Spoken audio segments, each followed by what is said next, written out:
आज सिर्फ पाकिस्तानियों को रुपए की कदर के हवाले से 7% गिरावट का करंट नहीं लगा। सिर्फ शरह सूद में 3% यकमुश्त इजाफे का करंट नहीं लगा। एक और करंट लगा, वो बिजली से ही ताल्लुक़ है और उसके लिए पाकिस्तानी अवाम तैयार हो जाए। अगले महीने से बिजली के बिलों में भी 440 वोट का झटका लगेगा और IMF की शराइत पर बिजली के टैरिफ में ₹7.91 के बेरहमाना इजाफे के बाद कल इक़्तिसादी राब्ता कमेटी ने बिजली का टैरिफ औसतन ₹3.5 फ़ी यूनिट मज़ीद महंगा करने की मंजूरी दे दी है, जिसके बाद जुलाई 2024 तक 300 यूनिट से ज़ायद बिजली इस्तेमाल करने वाले घरेलू सार्फिन के लिए बिजली पर ₹3.3 फ़ी यूनिट, कमर्शियल एंड इंडस्ट्रियल सार्फिन के लिए ₹3.23 फ़ी यूनिट और कराची में इलेक्ट्रिक सार्फिन पर ₹4.77 फ़ी यूनिट फिक्स सरचार्ज लगा दिया जाएगा। जिसके बाद 300 यूनिट से ज़ायद बिजली इस्तेमाल करने वाले घरेलू सार्फिन के लिए बिजली ₹24 फ़ी यूनिट से बढ़कर तकरीबन ₹36 फ़ी यूनिट हो जाएगी, जबकि टैक्सेस, फ्यूल एडजस्टमेंट और दीगर चार्जेस अलहदा हैं।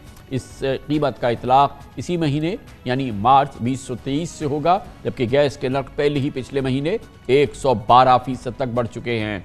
अब जिन घरेलू सार्फिन की बिजली का बिल ₹8,000 आता है वो ₹12,000 के करीब आएगा और बिजली की अदायगी के लिए, इस बिल की अदायगी के लिए वो तैयार हो जाए। जिन लोगों का बिजली का बिल ₹12,000 माहाना आता है वो 18 से 20,000 आएगा। दरअसल IMF प्रोग्राम की बहाली के नर्ख में सब्सिडी और एनर्जी सेक्टर के गर्दिशी कर्जे भी रुकावट है। IMF का इसरार था कि सर्कुलर डेट मैनेजमेंट प्लान के तहत गर्दिशी कर्जों में मजीद इजाफा रोका जाए और पुराने गर्दिशी कर्जों के खात्मे के लिए इसी माह से फ़ी यूनिट इजाफी सरचार्ज लगा दिया जाए। हमने बिल आखिर ये तजवीज़ भी मानी और इसमें भी हमने वक्त लगा दिया, बहुत ज़्यादा वक्त लगा दिया।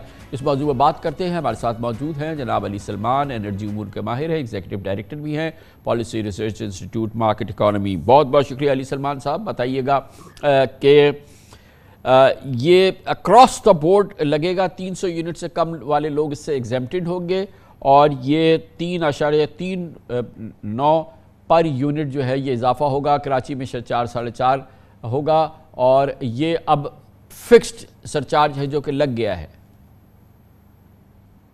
जी कामरान खान साहब, बहुत शुक्रिया प्रोग्राम में दावत देने के लिए। एक तो आपने बहुत मेरे ख्याल एक कॉम्प्रिहेंसिवली इस डेवलपमेंट का अहाता कर लिया है। मेरा इस पर तबसरा ये होगा कि ये चीज़ एक फोर्सिबल थी, हम इसको प्रिडिक्ट कर रहे थे कि बहुत अरसे से कम पिछले 15 सालों से हमारे जो एनर्जी सिस्टम के अंदर एक सर्कुलर डेट डेवलप हो रहा था। पहले इलेक्ट्रिसिटी का जो सेक्टर के अंदर तकरीबन 3 खरब रुपए तक पहुंच गया है। इसके अलावा 1.5 ट्रिलियन रुपए का गैस सेक्टर के अंदर अलहदा से एक गर्दिशी कर्जा बिल्ट अप हो चुका है। तो इसकी एक बहुत स्ट्रक्चरल वजूहात हैं, आपके प्रोग्राम में पहले भी इस पर बात होती रही है। तो ये एक इसके अलावा कोई फ़िलहाल सोल्यूशन हमें नज़र नहीं आता कि हम अपनी जो बिजली के सार्फिन हैं उनकी कीमत। बहुत बहुत शुक्रिया अली सलमान साहब, executive director policy research market economy.